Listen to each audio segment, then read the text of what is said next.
I want to start off with the topic on progressive overload and compounding interest. If you understand what progressive overload is, it is pretty much very similar to compounding interest, vice versa.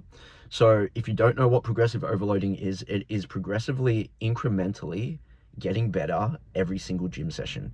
And if your purpose is to not get better every single session that you're in the gym, then what are you doing in the gym? Like, you are wasting your time. I used to be that guy that goes to the gym and would walk around the gym and just choose whatever I felt like, and then at the end of the gym session text my friends and be like, yeah, I just hit the gym. And that was the whole point of it, for the external validation, until I realized that I was just wasting my time, because going to the gym is the opposite of external, and it is mainly all internal. And so what progressive overloading is for me is increasing and getting better by 1 rep every single week. And so if you're not logging your reps and your weight in the gym, then you're leaving gains on the table.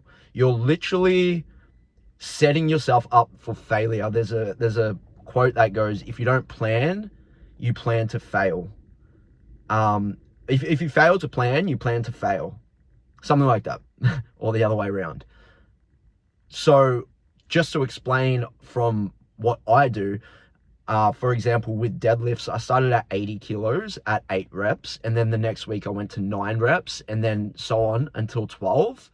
Until I got to 12, and then I increased the weights and started again back at 8. And now I'm currently up to 110 kilos for 11 reps. So after next week, I already know, if, like, God allows it and I don't get hit by a bus, in 2 weeks, I'm going to be on 120 kilos for 8 reps. So I already know by the end of the year, if I do the maths, I haven't done it, exactly how much I can potentially lift by just simply progressively overloading and getting incrementally better every single time. And so the same bleeds into compounding interest. And I'm going to get into the spiritual side of things once I explain how you can get to the point of being able to progressive overload through discipline, and what it takes to be disciplined, what you have to say no to. But compounding interest is very similar. You're progressively increasing the initial startup yearly by maintaining the capital. So I'll explain it a little more simpler. You have an initial capital, say it's $1,000, and you put it into a return of 5% per year. So every year you're getting 5% of that $1,000, but it is broken into months. So that 5% divided by 12 would be like 0.4% per month. So that $1,000 at 0.4% per month would look like something like $1,006 after the first month. But the second month that you're getting that 0.4%, it is compounding the $1,004 instead of the $1,000. So you are getting 0.4% of $1,004 until the end of the year, where you end up with like maybe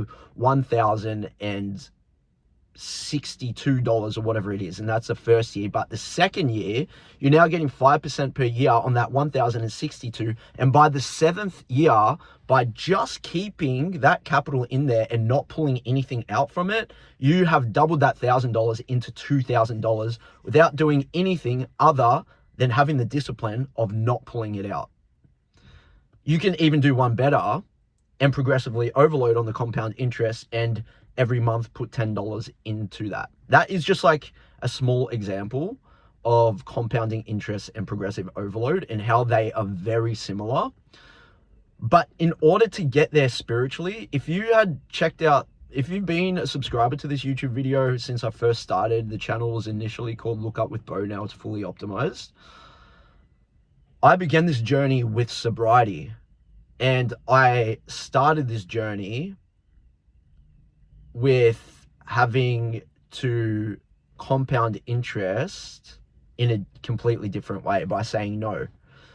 Usually compound interest is by adding, but I had to subtract and keep subtracting until I got to the point where the foundation was ready to start adding on to. So that 3.5 years of saying no has all been spiritual, because the things that I've had to say no to start in here. And I've only been able to lead with this and understanding what my purpose is in order to say no and to resist gluttony, to resist lust, to resist laziness and procrastination, and to regulate my emotions, to say, like, to resist fury. Like, all the deadly 7 sins, they're all very spiritual. Because once you're able to control your emotions and control that urge to say yes to temptation, you're able to then start compounding and progressive overloading on doing the things that are hard instead of taking the easy way out, which will then solidify and build the outcome of being in a way better position than what you were initially. And by the end of it, the person that you are is unrecognizable to the person that you once were. So I've gotten to the point where saying no to all of these things and building my frame and foundation has now led into my next part of life, which is building relationships, which is what I want to include a lot more into this channel, and which is what I'm really passionate about, because relationships go very deep and they are much more than just building and working on yourself, because now they are affecting another person. So I've seen great quotes on Instagram is that, like, a lot of people say that they just want to be alone to work on themselves and better themselves. It's true. In a way, it is, but you need relationships so that mirror is held up so you're able to identify the person that you are through other people. It's not to say to use other people, but it's to say to put yourself out there, to love openly, to understand who you are in order to love other people. And I'm at the point of understanding that every person needs to be loved in different ways. And in order for you to understand the way someone needs to be loved, you have to reserve emotion to understand what triggers them and what their feelings are and what they need in order to be loved. And the only way to regulate your emotions is to have purpose and frame and have the end goal in mind. And what is your end goal? And why is it your end goal? And I can only speak on my behalf, but my goal, and I've said this since I've got sober, my purpose, my goal, which I think the meaning to life is service to humanity. What is my input? Why am I here? Like, what can I offer? And so you need to have goals, even if they're small. Like, I've got small goals such as getting to 12% body fat. Why? Number one, I want to look good. I'm going to be honest. I do. I want to look good. I want to be noticed and get that attention. That is just like the outer surface. But two, once I get there, I will be able to speak from a place where people actually want to listen, because the desired outcome that I initially wanted, they want too. I'm actually now able to help people with their health to prevent type 2 diabetes, like to get on the right nutritional path, to prevent heart clogs, to prevent someone going into an emergency room and getting heart surgery because their arteries are clogged. I'm able to also lift my own testosterone and get more energy and quality of life. And then I'm able to share that with people and put that quality into other relationships and also help people realize their full potential. So that's a small goal. But those small goals are important. And the only way that you can reach those small goals is to give it everything that you have and progressively get better every single time that you go into action for that goal. And the best way to explain this is through the gym. There's many different ways. Like in relationships, there's many ways to improve, but you have to go in with effort. And there is this great saying that I love: when you walk into a room, walk out better than when you entered it. So leave the room just a little bit better. So I think about it like when I walk into my bathroom, and say a toothbrush is just sitting on the counter, just grabbing that toothbrush and putting it into that. And then I'm like, oh, I could probably make this room a little bit more better by just wiping down the bench. And then that's it. And you walk out and that room is a little bit better. If you think about that with relationships, how can I make this relationship a little bit better every time I interact with it? How can I increase my financial gain? And what is my goal and how do I get there? Okay, my goal is to have 3 properties. All right, that's a big goal. And there are a lot of small goals within that to be able to, that you have to tick off. But if you're not doing those small goals well, you'll probably end up with no properties, for example. So a small goal within I want to get 3 properties is I would like to save for the first house deposit. Now, how am I going to save for the first house deposit? All right, I need to put $200 aside every single week. All right, now how can I do even better than that? I'm going to put $200 into a 5% yielding interest account, which will also help grow that a lot quicker. Okay, but how do I save that $200 a week? I've got to show up to work on time. I have to put in a lot of effort to improve the rooms that I'm entering into in order to get that $200 to save. And so you need the same mindset in everything that you're going into, but you need to be spiritually aligned to get there. Because if you're not spiritually aligned, your purpose will be off and everything will crumble. There's a great verse in the Bible about building your foundation on the rock, who is Jesus Christ. And if you're not on that spiritual alignment, then you're saying yes to things that come by, things that just float by, you're just taking.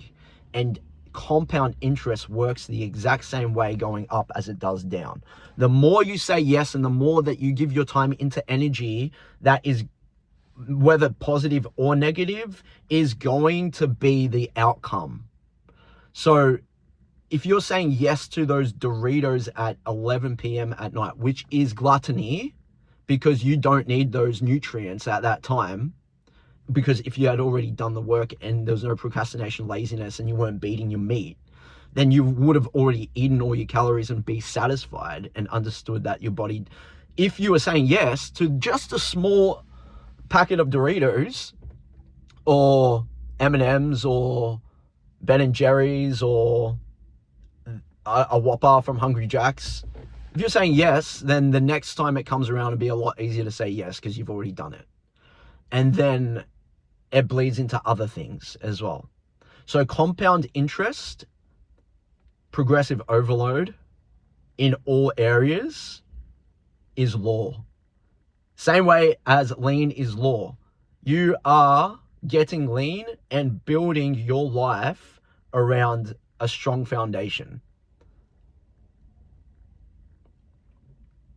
I think I had no idea what this video was going to be about. And I wanted to speak about the spiritual side of growth and development and relationships and finances, which is what this whole channel is about. It's really about my experiences and how I'm slowly, incrementally improving. And I think I've got it all out.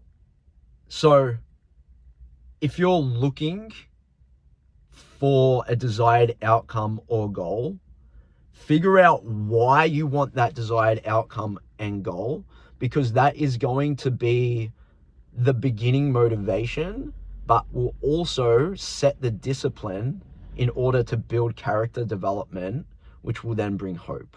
And we all know hope is God's love. Because when you have that hope, the discipline is the motivation. You don't have to think twice about getting up and doing the things that you're doing, because your purpose is first, and you're not doing things based out of emotion.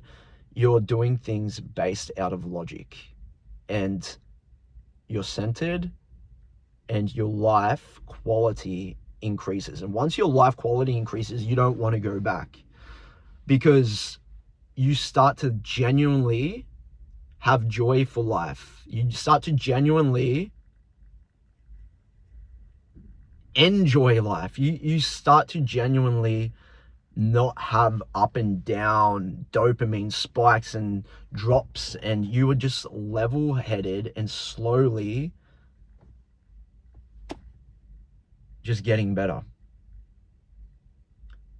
So, men, some women may be watching this.